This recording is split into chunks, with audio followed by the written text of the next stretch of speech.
Shalom, shalom a todos. Bora voltando a um processo que eu comecei um tempo atrás e de lá para cá tive uma certa revelação. Está voltando a fazer isso novamente, mesmo porque, não sei se nem lembro se eu cheguei a compartilhar no começo, mas a minha ideia aqui é, não é fazer vídeo por fazer vídeo, mas é justamente passar algumas reflexões minhas, alguns aprendizados meus, para vai que alguém consegue e tenha a iniciativa aí de estar aprendendo junto comigo, ou que eu sirva só como um canal de falar, pô, verdade, também quero aprender, também quero me aprofundar, também quero conhecer esse nosso Deus, né, esse nosso Criador, nosso Senhor. E para mim já vai ser mais do que válido. É isso que eu quero, só buscar ser luz, né, assim como diz o nome do canal. Mas pessoal, bora lá, voltando ao que importa, primeiramente é entregar esse momento, entregar essas reflexões, entregar tudo que foi dito aqui a Deus. E mesmo porque que não vem de mim, tá? Por mais que tenha aqui um ser humano que está sendo um canal e passado por ele através de interpretação, mas que na verdade seja só uma casca que venha do Espírito Santo, tá?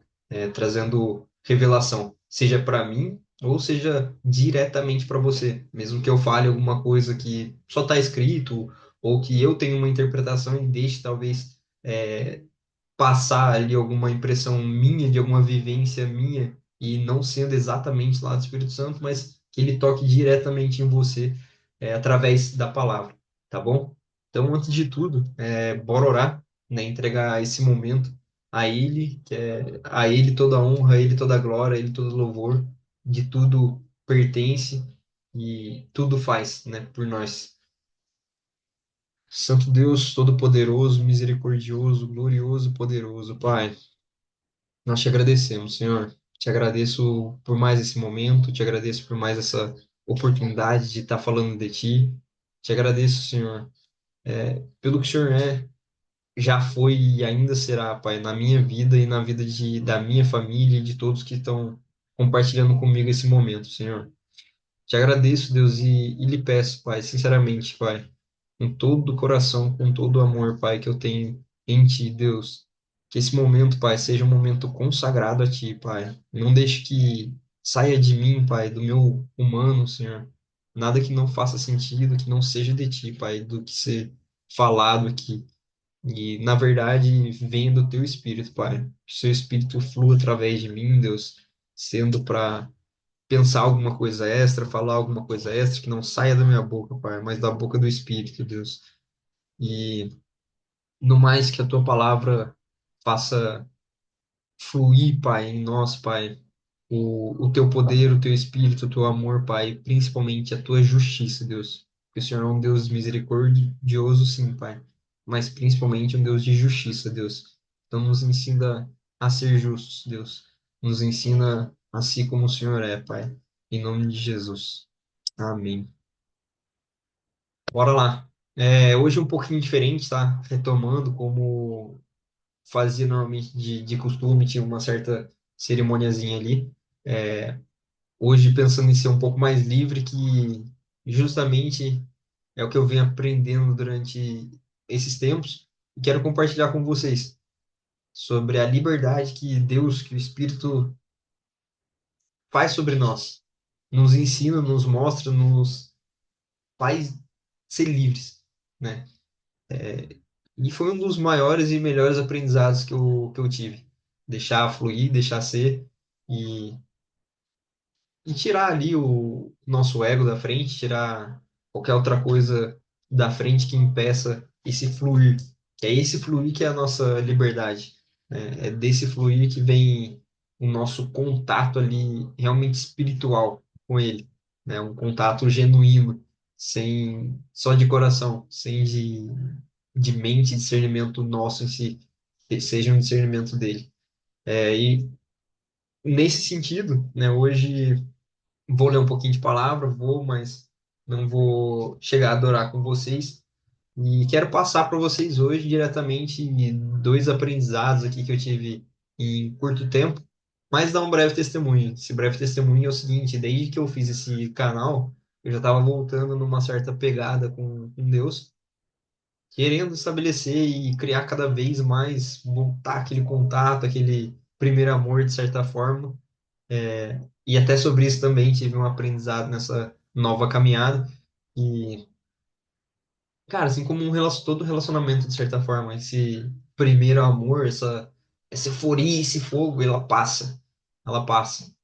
Mas o que a gente não pode deixar, seja lá em qual relacionamento for, vamos falar até de matrimonial, é, é entender que o amor em si, ele é construído. Então, esse primeiro amor, até que a gente fala sobre Jesus, sobre recém-convertido, sobre Deus, sobre Cristo, também, de certa forma, é uma paixão. Uma paixão pela palavra, uma paixão pela verdade, uma paixão pelo sacrifício dele, pelo amor dele, pela justiça dele, pelo poder dele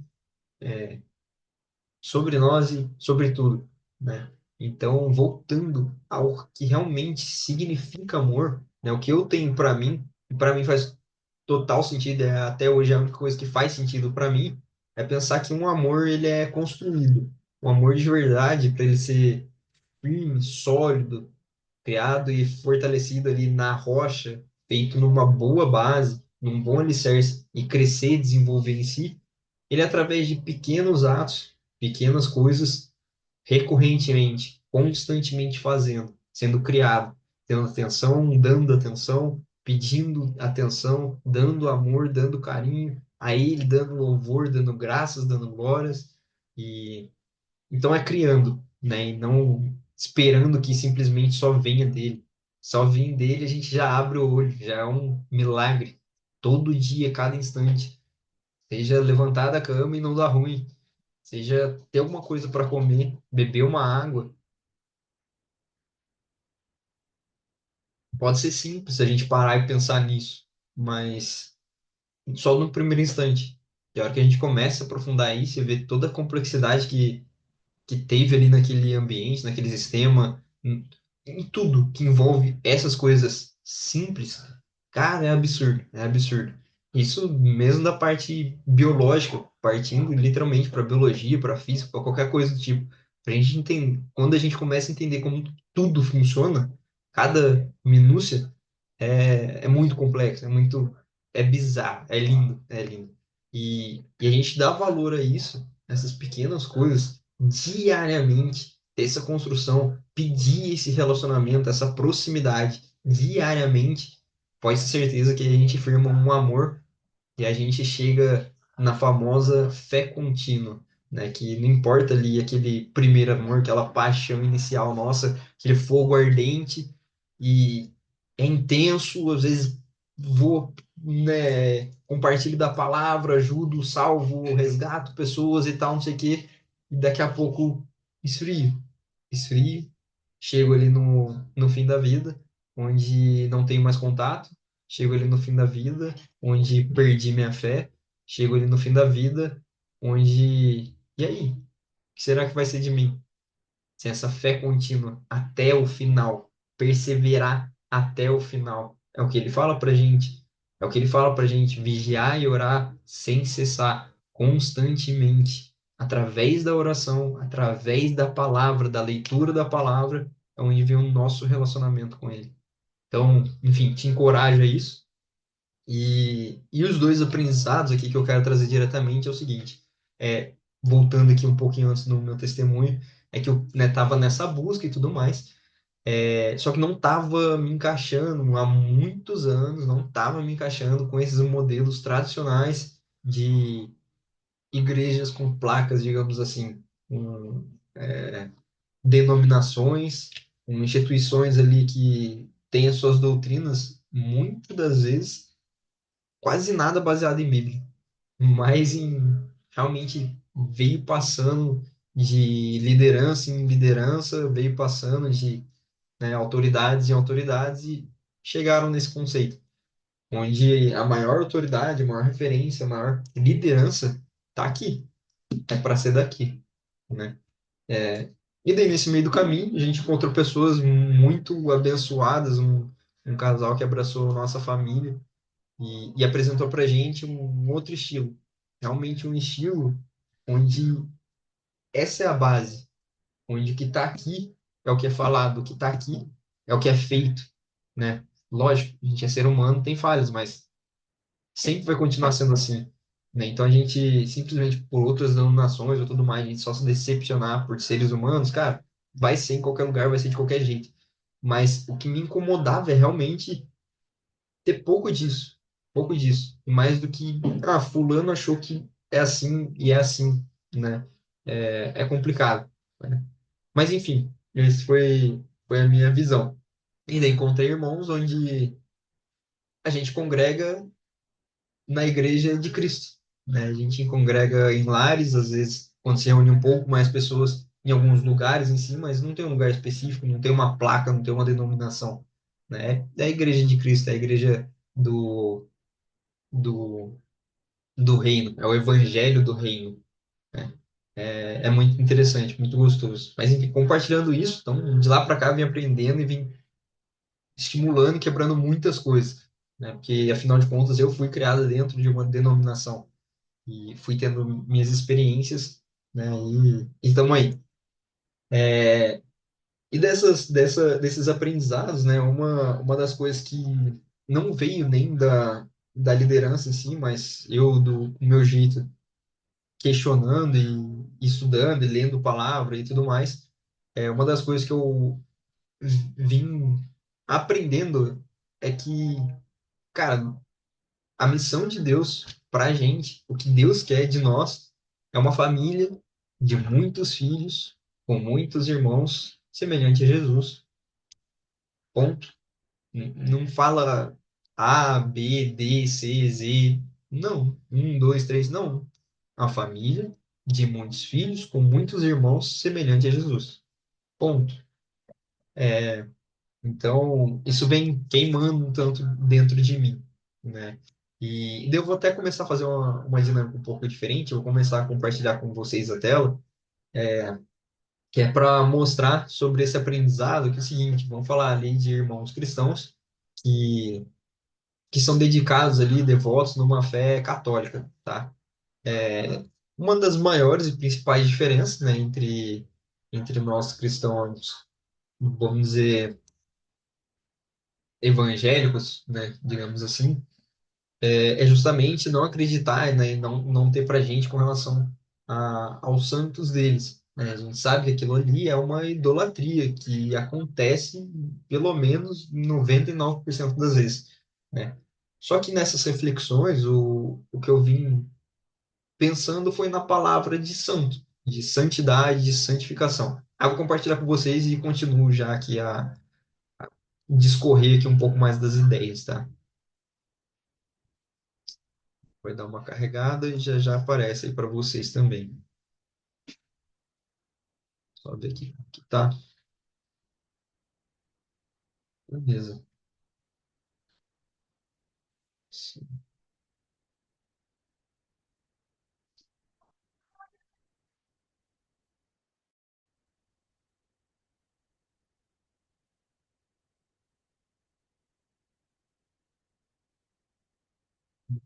gostei, sim. Tá ótimo. É, vamos lá para o que está na Bíblia, né? E o que a gente pode pensar e discorrer um pouco mais sobre isso. É, aqui eu pesquisei por cima, tá? No Google ali da vida. E daí depois fique à vontade, deixa eu usar. Mas na Bíblia, o versículo diz, né? Em Pedro 1, 15, 16. Sede santos, porque eu sou santo. Então, Deus pede para nós sermos santos. Tem nada demais, né? Mas ao mesmo tempo a gente começa a falar, pô, mas então eu posso trabalhar, eu posso ser santo? Eu não posso, eu devo ser santo. Esse é um dos chamados nossos, para sermos santos, né? Aí vamos um pouquinho mais. Outros versículos que falam sobre santidade, né? Vamos aqui rapidinho, depois entra aí de um por um, vai destrinchando. Não gosto muito dessas coisas pegando um recorte, tá? Mas só para a gente ser um pouquinho mais sucinto aqui, depois abre aí um por um e leia, né, bastante aí, pelo menos um pouco antes, um pouco depois, leia aí e se deleite aí com a palavra, que é delicioso isso. Mas Levítico 11:44 diz o Senhor: Sede santos, porque eu sou santo. Mateus 5, 38, 48. Convida a amar a todos sem discriminação, né? Então, ame segundo o mandamento aí dos principais primeiro. Primeiro, amar a Deus acima de todas as coisas. Ponto. Depois, amar o próximo como a ti mesmo. Então, nossa responsabilidade, nos amar, amar muito, porque se eu me amo muito, é minha responsabilidade amar o meu próximo muito. Eu amo o próximo como a mim mesmo, tá? Coríntios 1 do 1 Coríntios, né, do 6, 11, que diz que somos purificados pelo sacrifício de Jesus na cruz. Cristo morreu por nós, derramou seu sangue para purificar todos os nossos pecados. A partir disso, a gente não precisa mais ter sacrifícios vivos, como antigamente era feito, cordeiros, né, enfim, sacrifícios cerimoniais ali na para purificação do nosso pecado, mesmo porque depois tem até estudo sobre isso que não seria nem o suficiente realmente, né? Mas beleza, vamos lá. 1 João 1, do 8 ao 9, que diz que quem é salvo ainda peca, mas já não é dominado pelo pecado. Isso aqui é bem interessante. É, que é o seguinte, né, a gente até discorreu sobre isso nos estudos um tempo atrás, que meu espírito foi salvo a partir do momento que eu confessei a Jesus com a minha própria boca, né, que Ele é meu único Senhor e Salvador, e que eu sei que Ele limpou todo o pecado de mim, né, meu espírito. Então, meu espírito viveu para minha carne morrer, e que, inclusive, até o processo que Jesus passou, né, por um certo tempo, onde teve a carne morta, o espírito vivificado, foi ao inferno, recuperou a chave, recuperou o domínio todo-poderoso, para depois, né, subir aos céus ali de corpo, alma e espírito.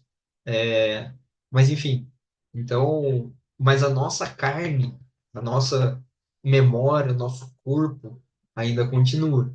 E isso está contaminado pelo pecado, né? Então, infelizmente, a gente tem muita tendência em de pecar, mas deixa o espírito alimente o espírito e não a carne.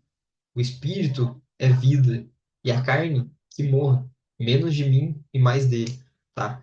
Então, beleza. Já vem algumas questões aqui sobre santidade, sobre ser santo, um convite a ser santo. Mas, beleza, mas o que é ser santo, né? O que é santidade? O que significa isso? Pô, não precisa nem abrir, de certa forma, a Bíblia para a gente entender o que isso quer dizer, né, sobre nós. Mas, de acordo com a doutrina cristã, como aqui, ó, nesse de baixo aqui, a santidade é o processo de tornar algo ou alguém santo, ou seja, possui santidade, tá? Mas o que é santidade? A santidade se trata de uma separação e da renúncia daquilo que é considerado impuro, pecado, mal ou profano, e a partir da dedicação a uma vida de devoção e consagração total a Deus, tá? É, dá para aprofundar absurdamente nisso, tá? Dá para aprofundar absurdamente nisso, já já vou aqui com vocês, mas que isso me vem à cabeça, então?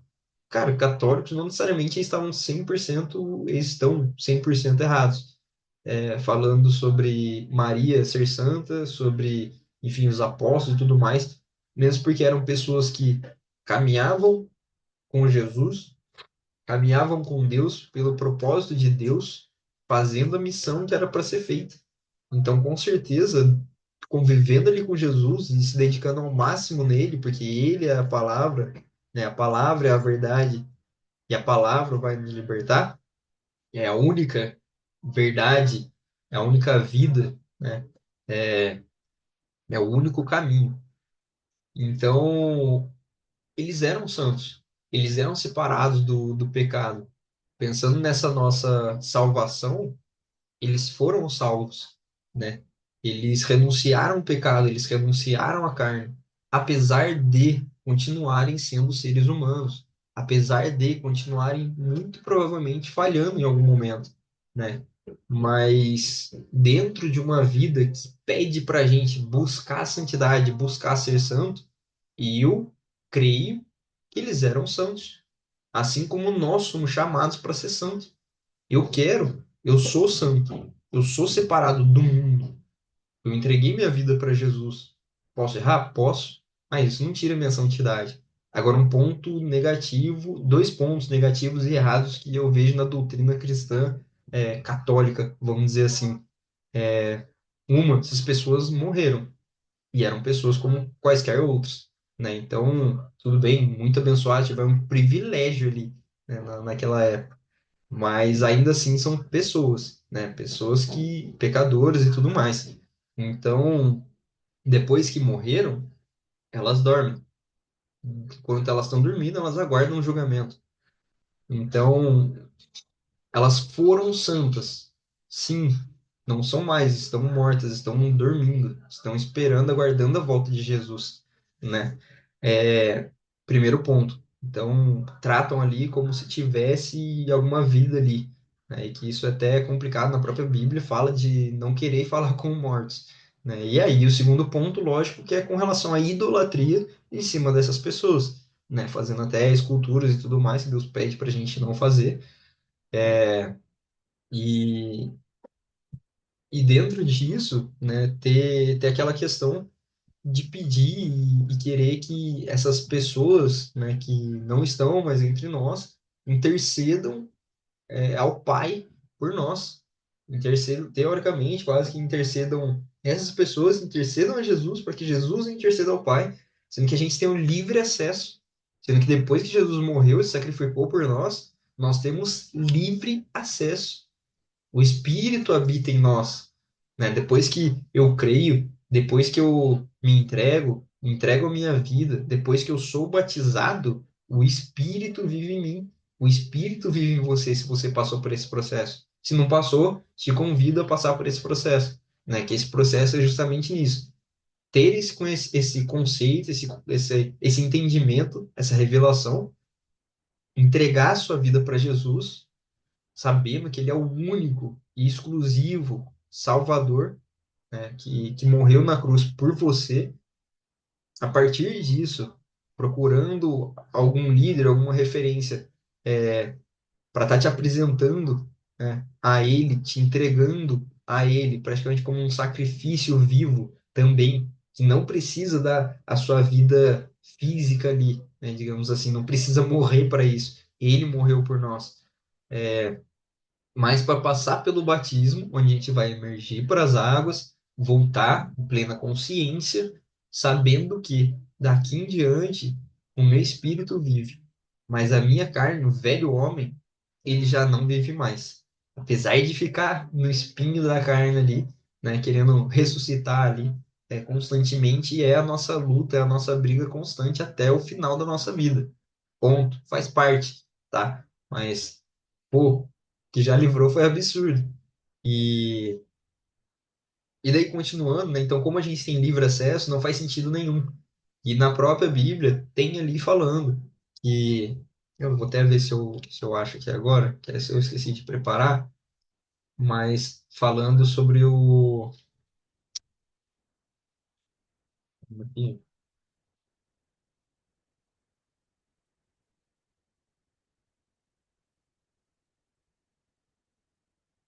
mas ele é o nosso justo juiz, ele é o nosso intercessor. Tá?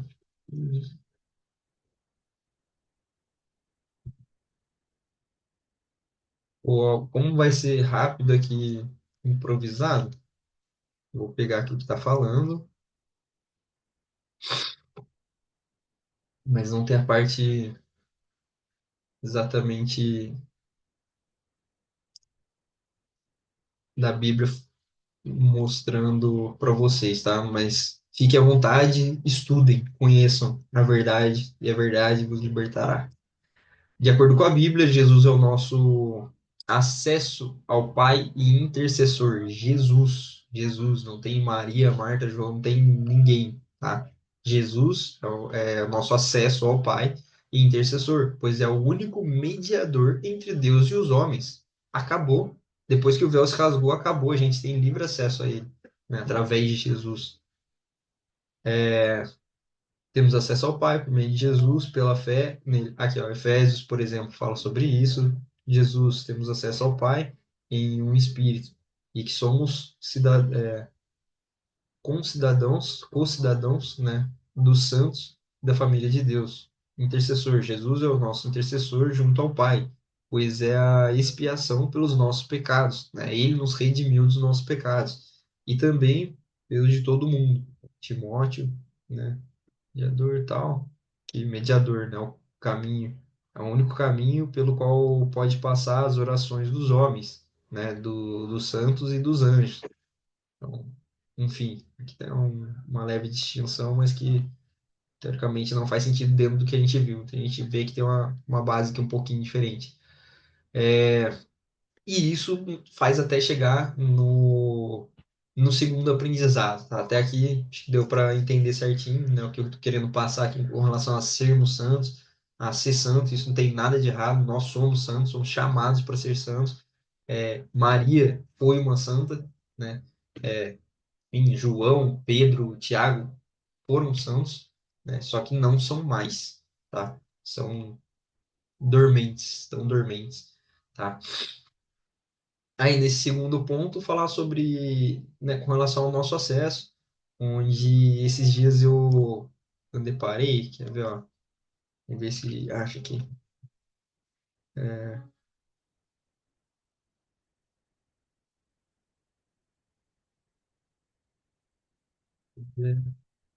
essa aqui, não lembro agora.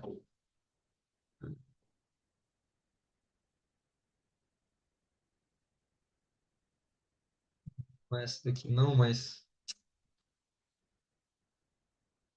é dela.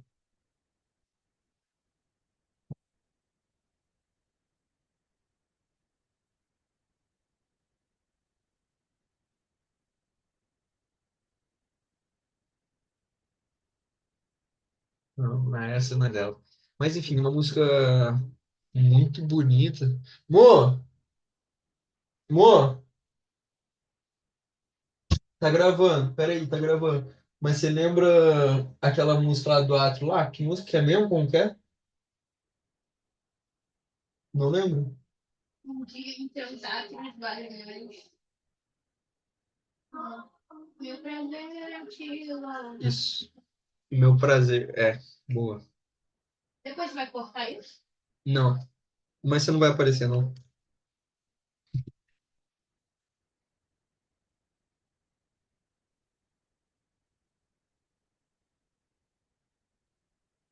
Essa música aqui é muito boa.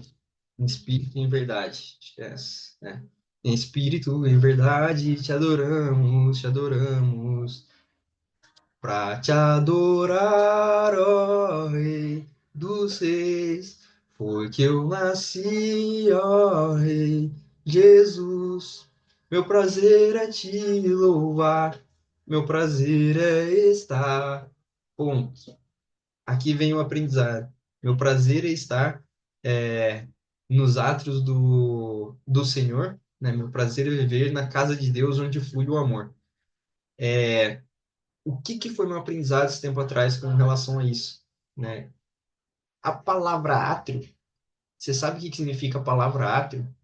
Daí foi onde eu acabei parando com isso, né? E vendo que até me apresentaram uma versão diferente, não lembro agora de cabeça, mas quem me ensinou apresentou uma versão diferente, muito linda.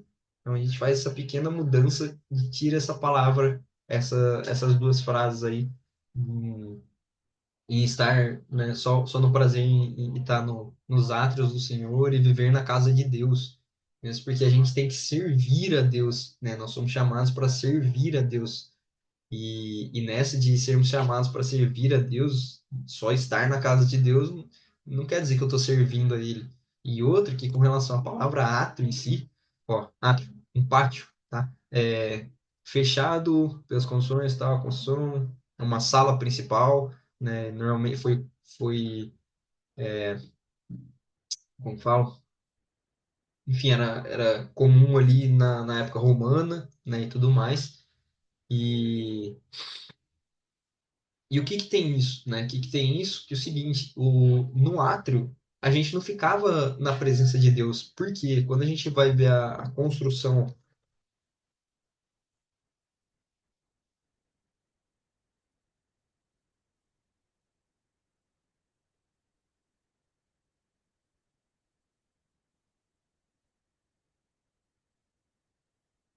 quando a gente vai ver a construção, né, antiga ali do templo, como que era e tudo mais, a gente vê que o átrio, ele era externo, depois tinha, vê, ó, lugares no tabernáculo,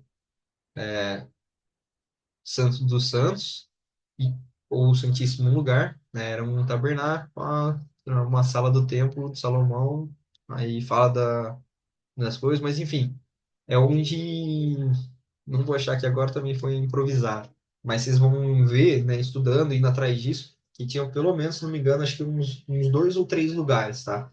E, mas vamos falar que só tinha o átrio ali e o Santos dos Santos, né? No Santos dos Santos era onde Deus ficava, né? Onde a gente entrava na presença dele, só que a gente não entrava na presença dele, tá? A gente não tinha autorização para isso, era só o sumo sacerdote ali, purificadíssimo e tal, que todo consagrado e vivendo ali rigidamente, que conseguia ter esse acesso, e mesmo assim ainda tinha uma corda amarrada no pé, porque ainda tinha o risco de ele entrar lá e acabar morrendo por conta da presença de Deus e acabarem puxando ele de volta. É, mas o que eu quero dizer com isso, cara? Depois da morte de Jesus, que foi tudo que a gente falou até agora, né? A santidade, nossa santificação, através disso, a remissão dos nossos pecados e tudo mais, né? O nosso perdão, o véu se rasgando, nós tendo acesso diretamente ao Pai. Eu vou querer ficar no átrio, longe, distante de Deus, sendo que na verdade agora eu posso ficar na presença dele, o Espírito dele vive em mim, sabe? Então, não faz sentido, não faz sentido. Eu fiquei até um pouco triste quando eu entendi isso, né? Nessa música eu acho ela linda, melodia linda, letra linda até esse ponto, né? Mas é onde fala que, na verdade, estaríamos distante dele. E daí eu não achei tão legal, né? Não achei bacana. E aí é onde a gente vem nesse segundo aprendizado que eu tô lendo, né? Eu vou voltar com vocês, assim como eu estava fazendo, que era para ler Mateus, Marcos, Lucas e João. Vou retomar de onde eu parei, mas acabei pulando aqui um tempo atrás e estou lendo Apocalipse. Em Apocalipse tem até uma parte muito interessante, muito legal, que fala com relação à parte do átrio, tá? E o que que é essa parte interessante aqui? Em Apocalipse 11, ó. Primeiro ali, né? Foi-me dado um caniço semelhante a uma vara, e o anjo que estava de pé, e no caso eles usavam isso daqui para medir, tá? Depois eu vou ler minha versão também para vocês entenderem um pouquinho melhor. Eu gosto bastante dela. Tem algumas coisas mais ou menos, mas boa parte eu acho interessante para a gente entender a maior parte das coisas. Um caniço semelhante a uma vara, e o anjo que estava de pé me disse, né? Levanta e mede o templo de Deus e o altar e os que adoram nele. Então, contar as pessoas também, né? Mas o átrio que está fora do templo, deixe-o, e não os meça, não os meças, porque foi dado aos gentios e eles pisarão a cidade santa por 42 meses. Isso daqui tá falando de uma parte onde sobre as duas testemunhas, né, onde essas duas testemunhas, digamos que elas iriam vir fisicamente, né, o fenótipo, assim, o jeito delas iria ser bem humilde, digamos assim, mas assim como João Batista, assim como Jesus pregando a verdade, dando no meio do povo. E com isso, o povo não ia gostar, né? Boa parte do povo não ia gostar disso. Iriam até matar essas testemunhas e depois, né, com uma certa semelhança ali a Jesus, elas seriam ressuscitadas depois de três dias e levadas ao Pai, mais ou menos por aí, tá? Mas o que que importa nessas duas primeiras partes, depois leiam também né, Apocalipse 11, que é muito legal, leiam Apocalipse, leiam a Bíblia inteira, lindo, gostoso demais. Mas Apocalipse 11, tá? Na minha versão, ó, para talvez ter um discernimento um pouquinho melhor, seguinte, depois disso, recebi uma régua, aqui, João falando né, do que enquanto ele estava tendo a visão, né, só para só para fazer uma introdução também, se você nunca leu, às vezes tem medo do que acontece, né? Medo de ler Apocalipse e tal, tudo mais. Mas, cara, é muito bom e, na verdade, a ideia, a palavra Apocalipse, ele é com relação à revelação. Tanto que literalmente foi isso, né? É que Apocalipse ou a revelação de Deus a João. Por quê? Né? Quer dizer, revelação e tal. Foi escrito durante um tempo em que as autoridades romanas... Aqui, ó. O livro foi escrito por João, que estava preso na ilha de Patmos, por ter anunciado a boa notícia do Evangelho. Ele escreve o seu livro para as 7 igrejas da província romana, da Ásia, que ficava numa região que hoje faz parte da Turquia, e tal, ensinar os leitores, continuar em fé, né, com a fé em Cristo Jesus, em tempos de perseguição e sofrimento.